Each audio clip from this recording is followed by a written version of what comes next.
Olá! A Operação Porto Seguro da Polícia Federal trouxe à tona mais uma vez o debate sobre o papel das agências reguladoras e os critérios usados na escolha de seus dirigentes. Um diretor da ANA, a Agência Nacional de Águas, e outro da ANAC, a Agência Nacional de Aviação Civil, foram presos sob suspeita de tráfico de influência. Parece haver consenso sobre a importância desses órgãos para setores como petróleo, telefonia e aviação. Não só para quem já atua no mercado brasileiro, mas para quem pretende investir no Brasil. No entanto, o Estado demonstra ter dificuldades em definir um modelo de gestão que inspire confiança em investidores, cidadãos e nos próprios governantes. O que falta para que as agências reguladoras desempenhem o papel esperado? É o que o Expressão Nacional de hoje vai debater.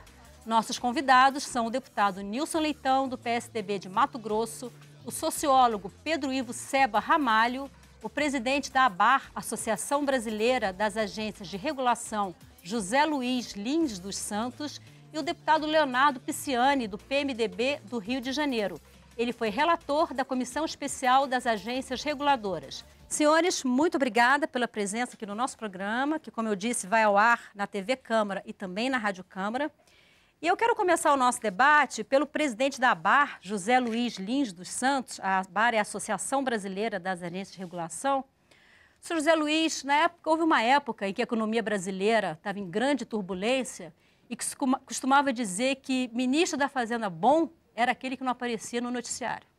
Quando o ministro da Fazenda aparecia muito no noticiário, sinal de que a coisa não estava indo muito bem. Em relação às agências reguladoras, a gente pode fazer uma analogia? A agência reguladora boa, que funciona, é aquela que ninguém ouve falar nela? Não, eu acredito que seja o contrário. No caso, a agência reguladora boa é a que há realmente o conhecimento para a sociedade, que seja pleno, né? Uma vez que ela tem uma responsabilidade muito grande de interagir no desenvolvimento do país de forma sustentável, né? E a própria natureza dela é de equilibrar interesses em prol de uma boa prestação de serviço ou de um bom segmento da economia em que ela está intervindo, de forma que há uma necessidade que a população conheça bastante as agências, né? É uma atividade nova, são 15 anos no país e que vem despertando realmente uma curiosidade, né, muito grande. A própria ABAR, ela tem esse papel, ela não é uma entidade que foi criada no sentido de fazer defesa corporativa desses entes, pelo contrário, e tornar, na realidade, essa nova atividade conhecida da população, né? Ser um canal de contato da sociedade com esses entes. Nós praticamente temos todas as agências ativas do país como nossas associadas, então nós temos o interesse que a população realmente procure saber e elas têm que se exporem, têm que dar, como se diz, mostrar a cara, que isso é muito importante. Ok, eu quero ouvir agora o sociólogo Pedro Ivo. Pedro, sua tese de doutorado foi a gramática política das agências reguladoras, uma comparação entre Brasil e Estados Unidos. Então, eu queria a sua avaliação sobre essa questão da presença constante das agências reguladoras brasileiras na mídia. Nos Estados Unidos, que espaço que essas agências costumam ocupar no noticiário local? Bom, como já foi dito, as agências reguladoras no Brasil elas têm uma experiência curta, né, em termos de tradição no Estado brasileiro. Mas a atividade regulatória do Brasil ela é muito mais antiga e ela não é só feita por essas agências reguladoras como nós as conhecemos aqui no Brasil. Vez por outra, a partir da criação, né, inclusive do debate sobre a criação da primeira agência reguladora, a Agência Nacional de Energia Elétrica, lá em 96, desde então o Brasil as agências têm ocupado um espaço na imprensa e na própria academia sobre um debate relativo aí à questão da legitimidade desses entes, né, que gira em torno sempre, quase sempre, da questão da delegação versus o controle desses órgãos, né? O Estado brasileiro tomou a decisão em determinado momento e criou no nível federal 10 agências que foram replicadas também em estados e municípios Mas essas estruturas, pela novidade na estrutura do Estado, né, elas sempre geram determinados questionamentos sobre se essas agências reguladoras devem ou não devem existir, de que forma elas devem atuar, né? E agora, com esse contexto, essa conjuntura atual, novamente vão para a imprensa, né, as pessoas para questionar, e do ponto de vista tanto da política, né, e aí nós estamos aqui na Câmara dos Deputados, quanto do ponto de vista acadêmico, esse debate não se esgotou, né? Nos Estados Unidos, a tradição é mais longa, né? Desde final do século XIX, essas estruturas mais autônomas, que têm um mandato de tomar decisões técnicas para garantir estabilidade e a previsibilidade das regras para o mercado, elas já têm uma consolidação maior. No Brasil, como disse, ainda temos muito que avançar e o modelo necessariamente deve sofrer ajustes. Deputado Leonardo Pisciani, o senhor foi relator de uma comissão especial que debateu uma proposta encaminhada pela Câmara em 2004, que, por sua vez, passou a tramitar junto com uma proposta anterior que já tramitava na Câmara. Eu queria que o senhor dissesse para a gente os principais pontos dessa proposta e por que até hoje esse assunto não foi regulamentado pelo Congresso Nacional.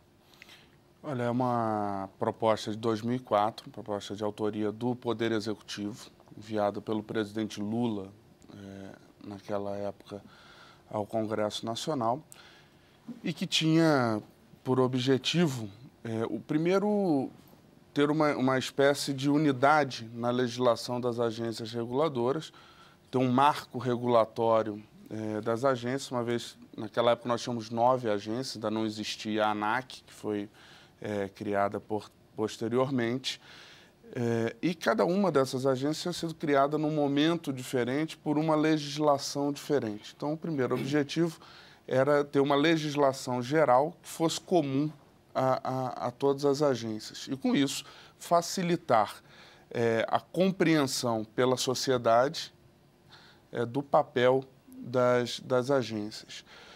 Os principais pontos, e eu destaco aqui como ponto fundamental desse projeto, é dar transparência à atividade das agências. Por quê? Elas exercem um papel que é importante, surgiu, sobretudo, a partir do momento em que o Estado brasileiro resolveu se desestatizar, resolveu fazer as privatizações, e as agências vieram para garantir esse modelo menos estatal. Portanto, elas têm um poder muito grande. E quem tem poder, quem tem muitas atribuições, na contramão precisa ter transparência e precisa prestar contas. Então, o projeto ele ia de encontro a fazer com que as agências fossem mais transparentes, por isso propunha sessões públicas, divulgação prévia e consultas públicas dos atos, a criação das ouvidorias para um acesso da sociedade, uma vez que a agência, como disse o presidente da ABAR, ela regula basicamente um tripé, que é a relação entre o consumidor, entre o poder concedente, que é o poder público, e entre o concessionário, aquele que executa a prestação desse serviço. Então, se ela desequilibrar para um lado, ela não está cumprindo bem o seu papel, ela tem que equilibrar bem essas três forças. Ela nem é um órgão de defesa do consumidor, também não é um órgão só para garantir o lucro e a atratividade para os concessionários, e nem é só um órgão de governo, digamos assim, para garantir aquilo que o poder concedente, aquilo que o Estado bem entender. Então, acho que esses são os pontos principais. É tão difícil aprovar isso no Congresso? Porque o tema é polêmico.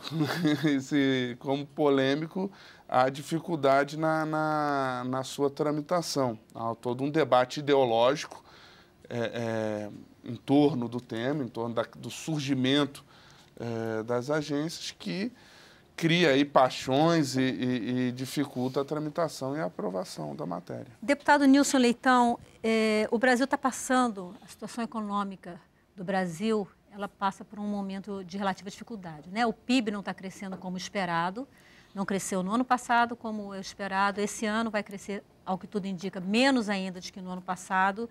E a gente sabe que os investidores, para investirem efetivamente, né, para liberar o tal espírito animal que tanto se pede, né, que eles liberem, eles precisam de ter marcos regulatórios fortes, instituições fortes. Qual a sua avaliação? Em que medida que os problemas que acontecem nas agências reguladoras, as indefinições, essa falta dessa lei geral que o deputado Pisciani comenta, em que medida que isso dificulta esse investimento na economia brasileira? Em tudo. Até porque essa ausência também transparece uma falta de seriedade do governo brasileiro. E aqui no Congresso nós sabemos, né? O deputado Leonardo Pisciani sabe disso. Se o governo, se o executivo quiser aprovar uma lei como essa, ele aprova, basta colocar como prioridade. Então não aprova não é apenas pela burocracia ou pelo debate ideológico. Não aprova porque não quer aprovar. Esse que é o fato. As agências viraram uma situação de subalterno, de subserviente. Não existe agência, de fato, com força, como foi criado há 15 anos atrás, que era o grande propósito. Basta olhar. Aqui fora, antes de começar o evento, esse debate, eu não consegui passar uma mensagem para minha família porque o celular não pegava. Isso é o quê? Falta do quê? Falta de fiscalização, de agência competente. Os nossos aeroportos não precisa discutir. Né? As empresas aéreas mandam no usuário, mandam na política, mandam no governo, negociam como querem. Essa que é a grande realidade. A questão do transporte, tanto da ANTAQ, que nós estamos discutindo hidrovias, não sai do papel num país que tem uma capacidade, um potencial fantástico e uma necessidade. Eu que sou de Mato Grosso, né, se a ANTAQ tivesse realmente força necessária e tivesse não essa cumplicidade política e ideológica, como existe em praticamente todas, nossas hidrovias estariam saindo do papel, reduzindo o custo dos nossos produtos 60%, talvez 70%, e provocando uma questão de investimento muito mais forte no nosso país, que é justamente a pergunta que você faz. O grande problema é que, infelizmente, quando as agências passam a ser nomeadas pelo governo de forma ideológica, política e partidária, você descaracteriza a função dela. E chega onde nós chegamos. Chegamos no fundo do poço. Que fundo do poço que é esse? Quando agências que deveriam regular os serviços que, às vezes, é a vida de muita gente. Não é isso? Que muitas pessoas dependem daquilo. Quando as agências estão comprometidas ideologicamente e partidariamente. Quando os nossos órgãos fiscalizadores também estão. Quando a própria AGU também está, nós chegamos num momento em que temos que repensar a questão do que nós queremos para o nosso país. Então, eu acredito piamente que precisa mudar um modelo. Deputado Nilson Leitão, nós vimos agora o deputado Nilson Leitão, do PSDB de Mato Grosso, e eu quero aproveitar isso que o senhor falou em relação à direção das agências reguladoras e apresentar um quadro que nós elaboramos que trata justamente da direção das agências reguladoras. Essa informação nós conseguimos no Sindicato Nacional dos Servidores das Agências Nacional de Regulação e, segundo o sindicato, existem 47 cargos de direção, de diretores ou de conselheiros nas agências reguladoras atualmente. Desses 47 cargos, 13 estão vagos e 34 estão ocupados da seguinte forma: 7 são ocupados por servidores públicos efetivos, servidores de carreira. 2 são servidores do quadro das agências reguladoras. E esses 25 dirigentes são pessoas que não integram a administração pública.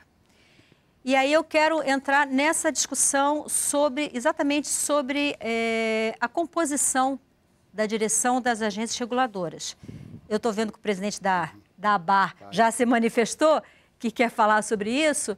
E o sindicato dos servidores das agências reguladoras, inclusive, encaminhou no dia 17 de dezembro, agora para segunda-feira, né?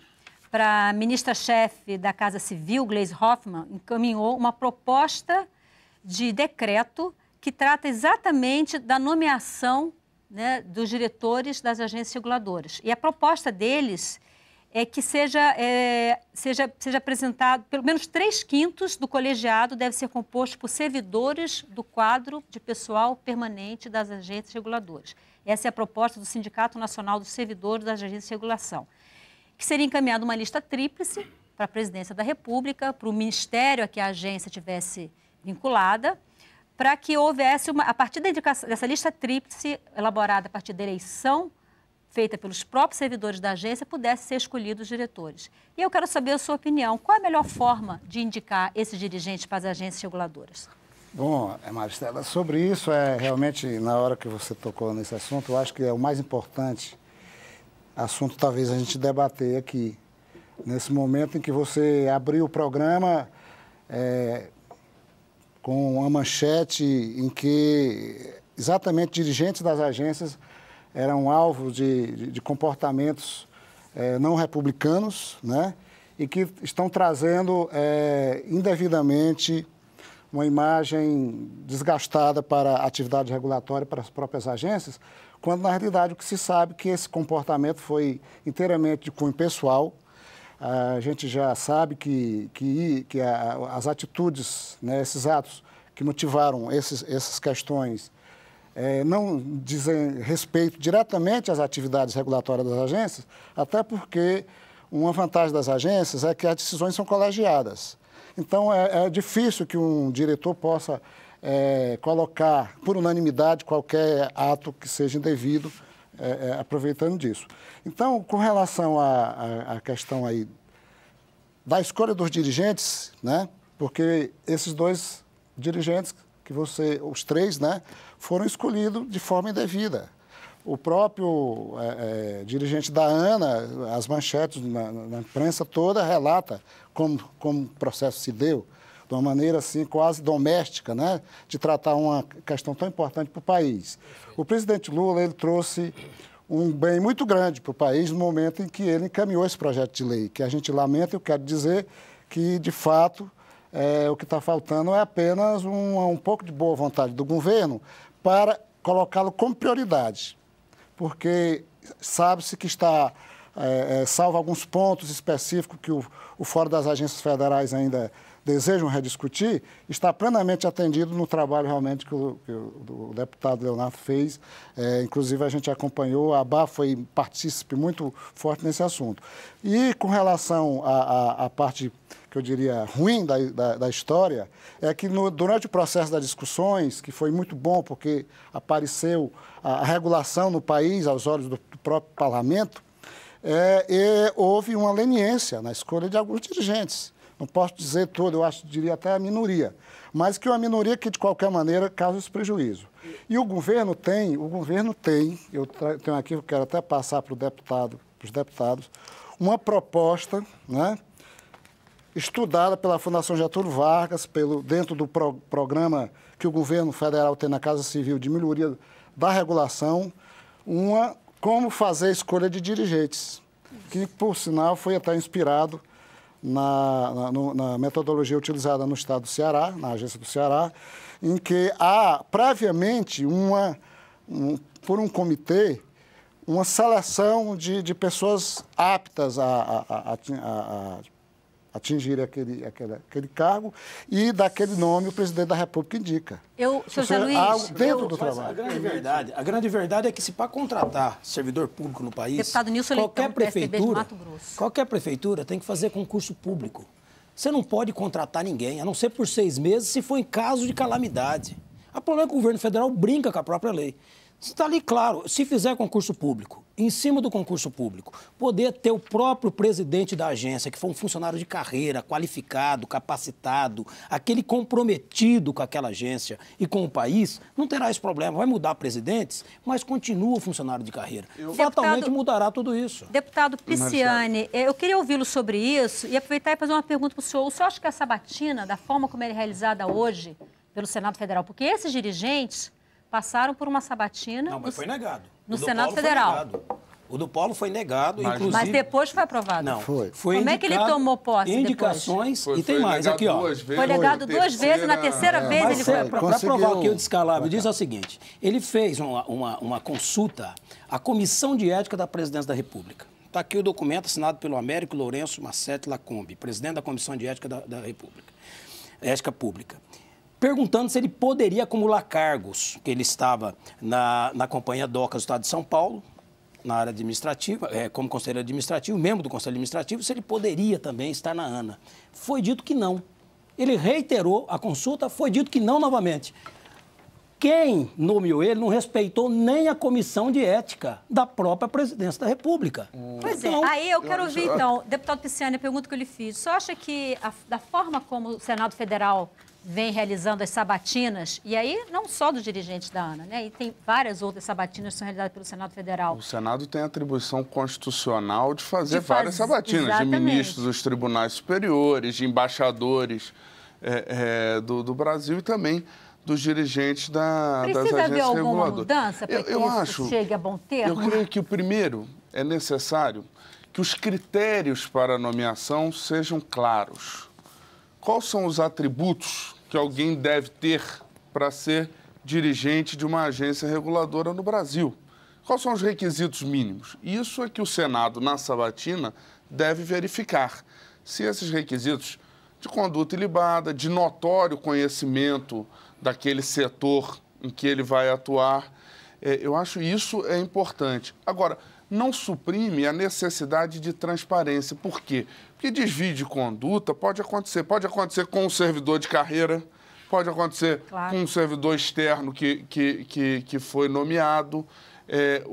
Por isso tem que ter a efetiva transparência e a efetiva fiscalização por parte da sociedade. Eu tenho certeza, né, que o nosso sociólogo conhece o modelo americano, sabe da ingerência, por exemplo, que o Congresso americano tem sobre as agências reguladoras nos Estados Unidos. O que não ocorre aqui. O Congresso brasileiro, no que pese ser o titular, né, por força do artigo 71 da Constituição, do controle externo, ser o titular do controle externo, não tem atribuição legal, por exemplo, para convocar um dirigente de agência. Tem para convocar o ministro de Estado, previsto na Constituição, mas não tem a prerrogativa ainda dada em lei de fazer isso. Então, ele aprova o nome... Ele aprova o nome, mas depois não tem como pode controlar. Fiscalizar. Não tem meios para fiscalizar, né? Nem diretamente, nem através do órgão auxiliar, que é o Tribunal de Contas. Então, eu quero... É muito raro na história ter qualquer então. tipo de escândalos com funcionários públicos de carreira. Pode olhar a história. Não, é muito raro. É muito raro. Então, é que o modelo... Não, mas eu só quero levantar... Isso, mas eu quero levantar aqui... Mas eu quero levantar justamente isso. Que o problema não está na pessoa, o problema está no modelo. É só lembrar do caso Denise Abreu da ANAC.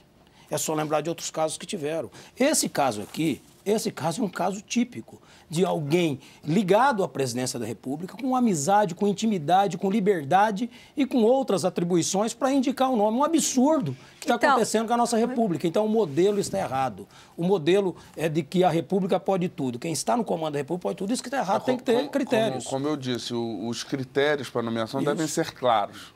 Devem ser transparentes. Eu queria, antes da gente ir para o intervalo, eu ouvi rapidinho o sociólogo em relação ao ponto de contrato de gestão.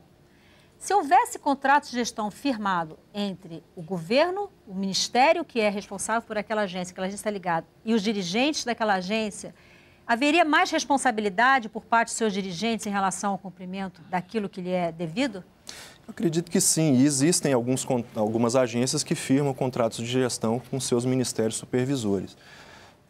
Mas eu acho que, para que a gente possa atacar o problema, digamos, do funcionamento das agências, e falando especificamente de agências, né, como eu disse, existem outras entidades, órgãos da administração pública que fazem regulação e cumprem outras funções estatais, mas para atacar e corrigir esse modelo novo das agências reguladoras, eu entendo que nós temos que promover uma série de medidas. O contrato de gestão pode ser interessante, eu acredito que sim. Critérios técnicos para nomeação, na verdade, indicação, né, de pessoas e também para a sabatina e a votação no Senado, acredito que seja também um bom instrumento. E existem outros instrumentos.